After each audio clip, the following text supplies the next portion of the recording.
Manqobah yang dibacakan wafatnya Tuan Syekh Abdul Qadir Al-Jailani. Makanya pembicaraannya tentang al-maut. Di dalam Al-Quran kata al-maut dan al-haya, mati dan hidup, selalu berbarengan, berdampingan, terulang sebanyak 25 kali. Salah satunya alladzi khalaqal mauta wal hayata liyabluwakum ayyukum ahsanu amala. Dia Allah yang menciptakan kematian dan kehidupan untuk menguji kamu orang beriman, mana yang paling ikhlas amalnya.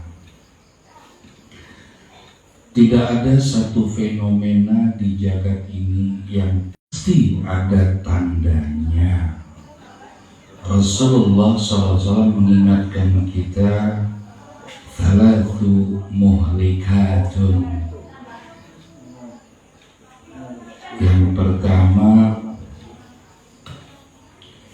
i'jabul mar'i li nafsih.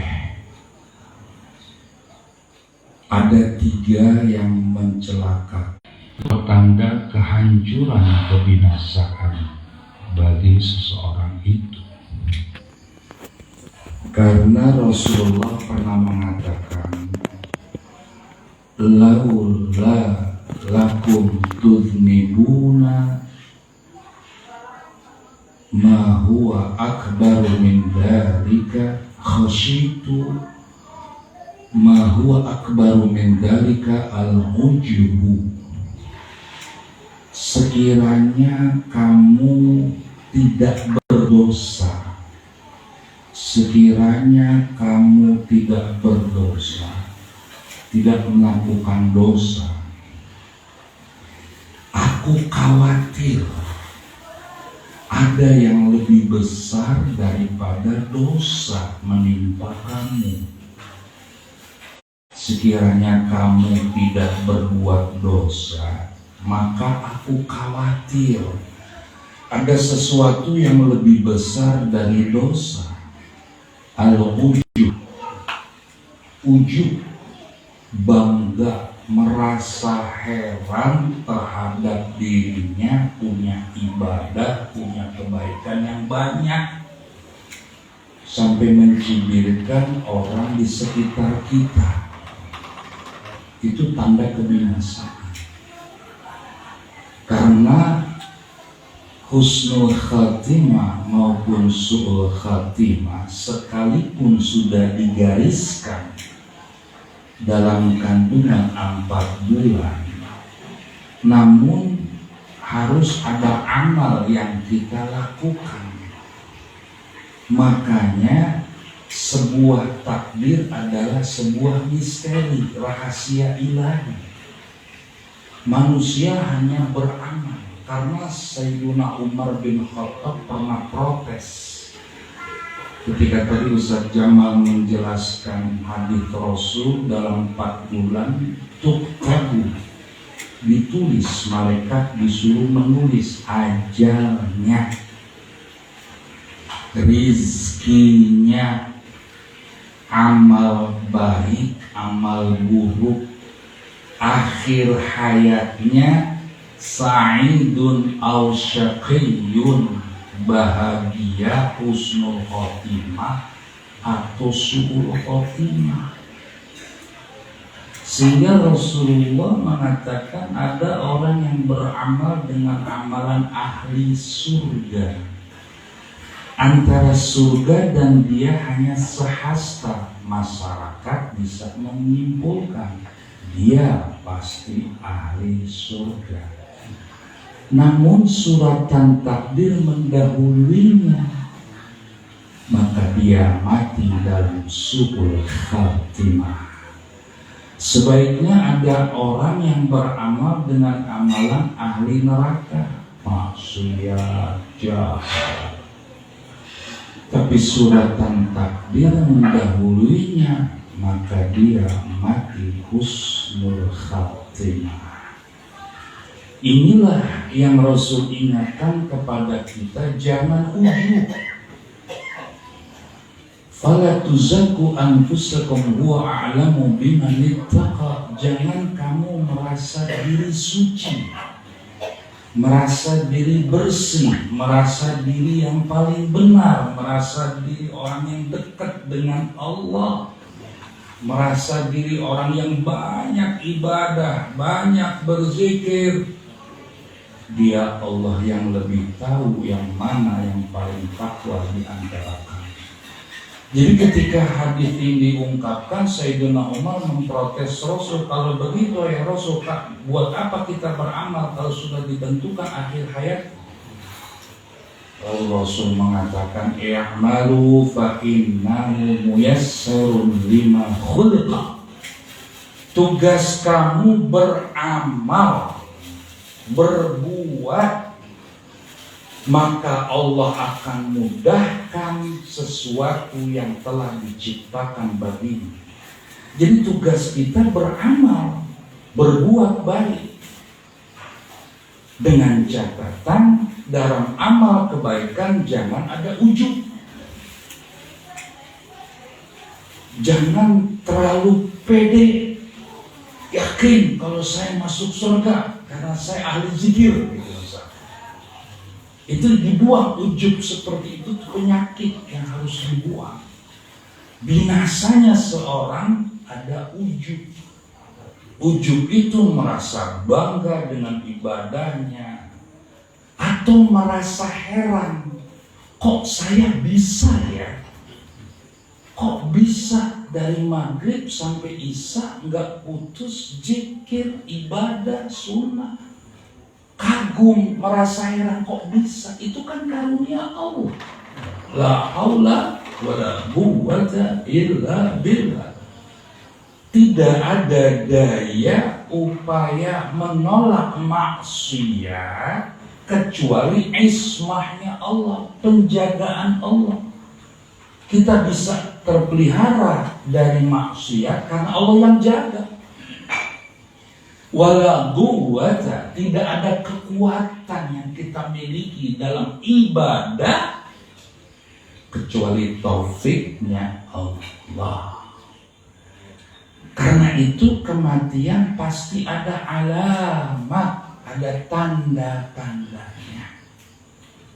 Tidak ada satupun makhluk di muka bumi ini, manusia manapun, yang tidak diberi tanda tentang kematian. 1 tahun sebelum hari wafatnya, 40 hari dalam jangka dekatnya. Itu sudah ada tanda, sudah ada alamat dari Allah Subhanahu wa ta'ala. Bahkan melalui hamba-hamba yang saleh, wali-wali Allah, seperti bangsa Abah Anom, dia tahu orang itu mau meninggal kapan. Salah satu contoh Buya Hamka, 2 kali dia sowan kepada bangsa Abah. Pertama kali sowan, dia hanya melihat, menyaksikan Abah ibadah. Kedua kali dia minta mendapatkan talqin. Apa kata Abah? Buya, siap-siap hari Jumat. Jadi alamatul maut itu datangnya bisa karena kesolehan dia, ketakwaan dia kepada Allah, sehingga dia bisa mempersiapkan dirinya seperti Sayyidina Abu Bakar As-Siddiq radhiyallahu anhu. Dia segar bugar, sehat, dia panggil putrinya Aisyah, belikan ayah kain kafan. Aisyah bertanya, buat siapa ayah? Buat ayah. Aisyah hanya melihat zahirnya ayahnya sehat, tapi Abu Bakar tahu kalau kematian sudah dekat karena kesolehannya. Karena ibadah Sayyidina Abu Bakar melebihi ibadahnya seluruh sahabat Nabi. Andai kata iman Sayyidina Abu Bakar ditimbang dalam satu timbangan dan iman semua orang penduduk bumi ini ditimbang, maka lebih berat imannya Sayyidina Abu Bakar Rasul. Ada apa yang terhujam di lubuk hatinya dengan zikir khafi? Itu yang membuat dia bisa membaca tanda kematian. Ada kalanya melalui orang. Sayyidina Umar bin Khattab diramal kematiannya oleh rahib Yahudi. Rahib Yahudi yang masih memegang Alkitab yang asli mengatakan, wahai Khalifah Umar bin Khattab, kematianmu sudah dekat. Lalu Sayyidina Umar bertanya, apakah di Alkitab ada namaku? Tidak ya Umar, tapi sepak terjangmu dalam memimpin umat, memimpin rakyat sudah berakhir. Ketika beliau sedang sholat subuh, maka ditikam oleh Abu Lu'lu'ah dari Persia. Lalu dia bangkit setelah melihat Ka'bah, lalu dia berkata, wahai orang yang meramal aku kematian, bukan kematian yang aku takuti, tapi bagaimana pertanggungan jawabku di hadapan Allah. Itu manusia yang sudah jadi calon surga. Sehingga waktu jenazah Sayyidina Umar dimandikan, banyak bekas cambuk di badan Sayyidina Umar. Ajudannya mengatakan Sayyidina Umar suka tafakur malam hari. Ketika dia ingat dosa-dosa pada masa lalu diambil cambuk, dia cambuk dirinya sendiri. Itu manusia yang sudah dijamin masuk surga, masih dia takut. Itulah salah satu munjiat yang bikin orang selamat. Fakhasyatullah fis sirri wal alaniyah. Ada rasa takut kepada Allah dalam keadaan sepi maupun ramai. Syekh Nawawi Al-Bantani di dalam Nasaihul Ibad menjelaskan, ketika orang ada rasa takut kepada Allah dalam keadaan sepi, itu lebih utama daripada takut dalam keadaan ramai. Kalau dalam keadaan ramai, ya rasa takut kadang-kadang dibuat-buat. Depan ustaz ngomongnya Islami, belakang ustaz ngomongnya kebun binatang semua. Itu disebut pengajian ngomongnya baik, di luar pengajian ngomong. Jadi bertakwa dalam keadaan sendirian itu lebih utama dalam keadaan daripada ramai. Berbeda dengan Sayyidina Uthman bin Affan. Kalau Sayyidina Uthman bin Affan itu melalui mimpi. Sayyidina Uthman itu kemakan hoak. Bayangkan sekelas sahabat Nabi itu bisa kemakan hoak. Sehingga ada kelompok di zaman Utsman ini pemberontak ingin membunuh Sayyidina Utsman karena Sayyidina Utsman telah berkhianat. Itu dibayangkan itu. Jadi kalau pada zaman sekarang kemakan hoak itu masih wajar, sahabat Nabi itu. Istananya sudah dikepung oleh musuh. Sayyidina Utsman memegang Al-Quran. Ajudannya bilang begini, secara syariat. Kalau Sayyidina Utsman sudah sampai hakikat, secara syariat, wahai khalifah, semua pintu istana sudah dikepung oleh pemberontak. Tidak ada cara lain untuk selamat kecuali masuk ke bunker. Jadi secara syariat akan selamat. Tapi Sayyidina Utsman bin Affan mengatakan, wahai sahabatku, siang ini aku akan menjemput kematianku. Dia udah mencapai hakikat, udah gak ada syariat lagi. Kenapa wahai khalifah? Tadi malam aku bermimpi dua sahabatku yang sudah meninggal dunia, Abu Bakar Siddiq dan Umar bin Khattab, datang kepadaku Dan keduanya mengatakan, nanti malam Anda berbuka puasa bersama kami. Wahai sahabatku, siang ini aku sedang puasa.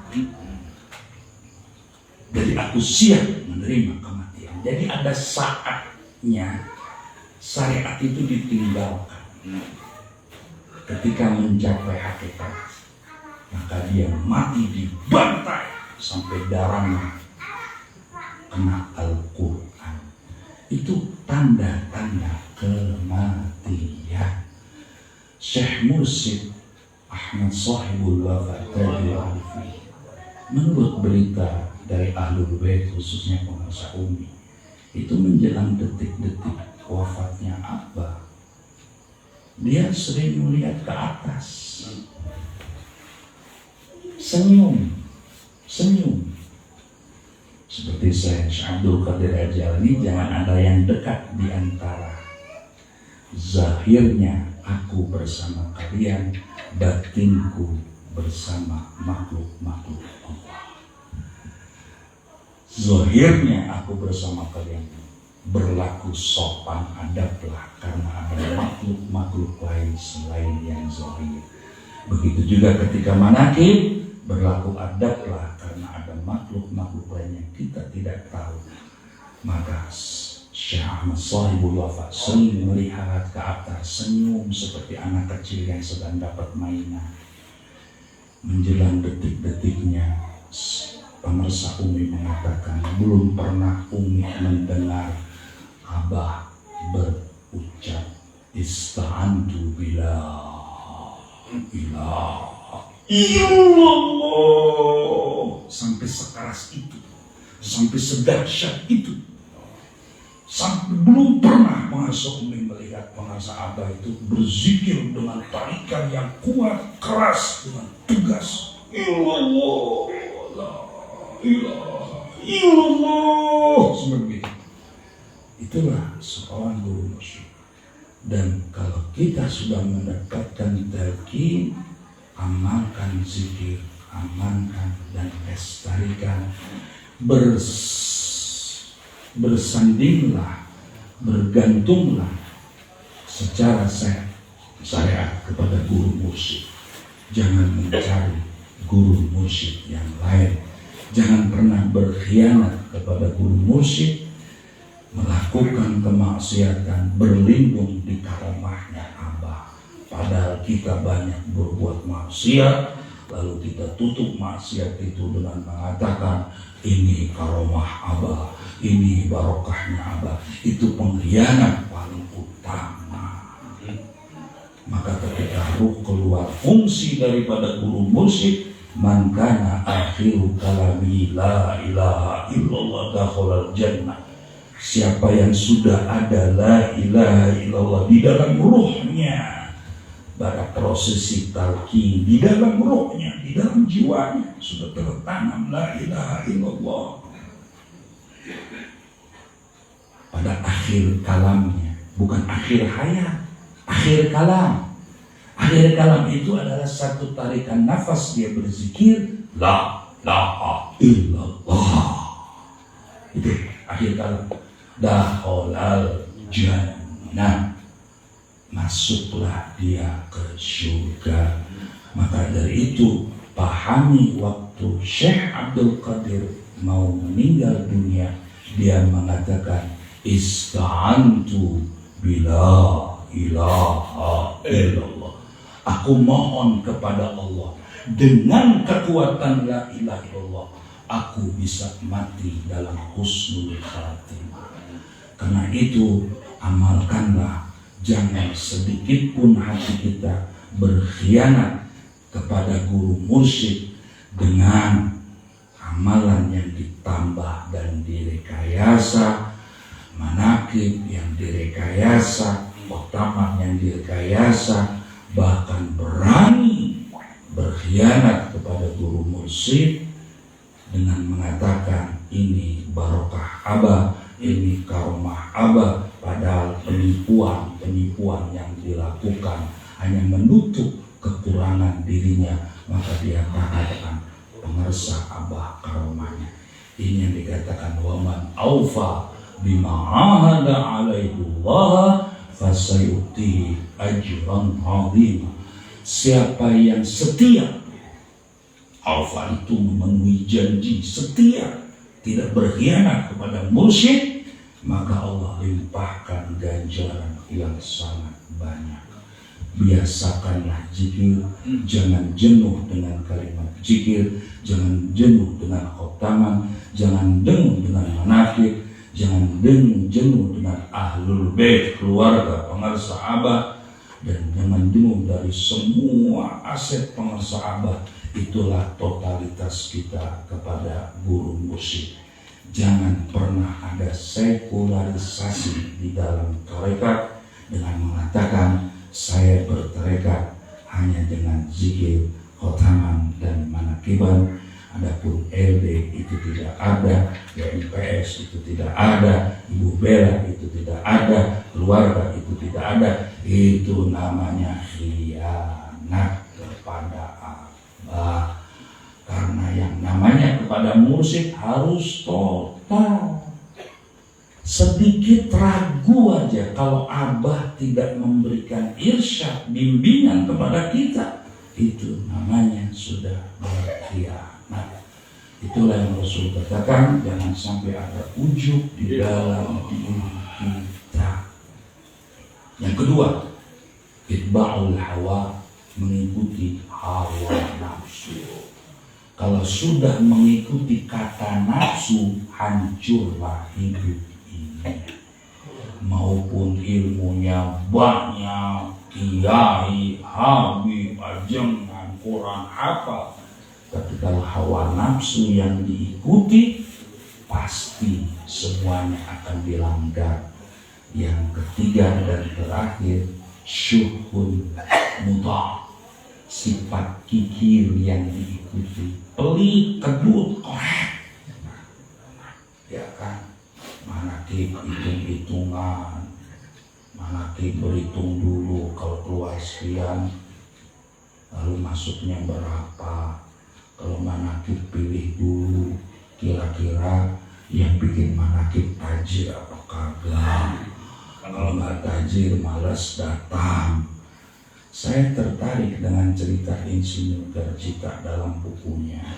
Ketika Abah Anom dipanggil ketemu dengan Pak Harto, waktu itu Menteri Agamanya Munawir Syadari.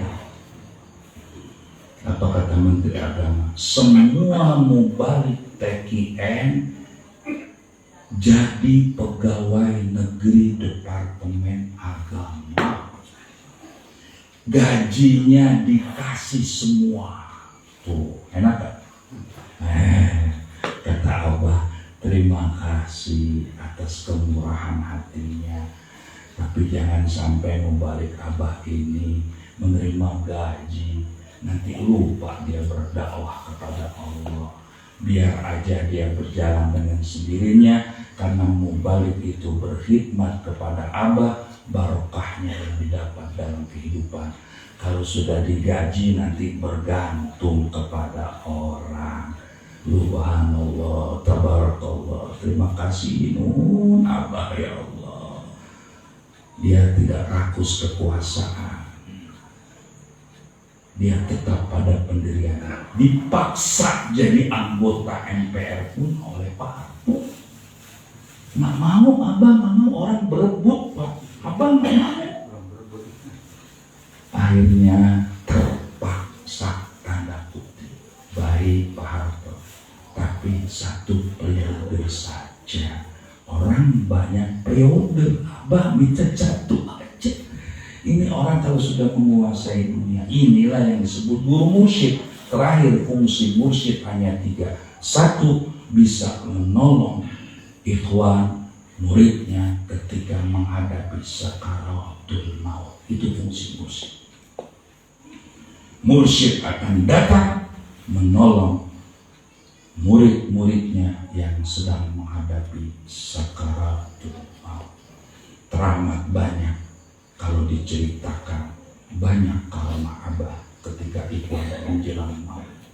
Abah selalu datang. Itu fungsi mursyid.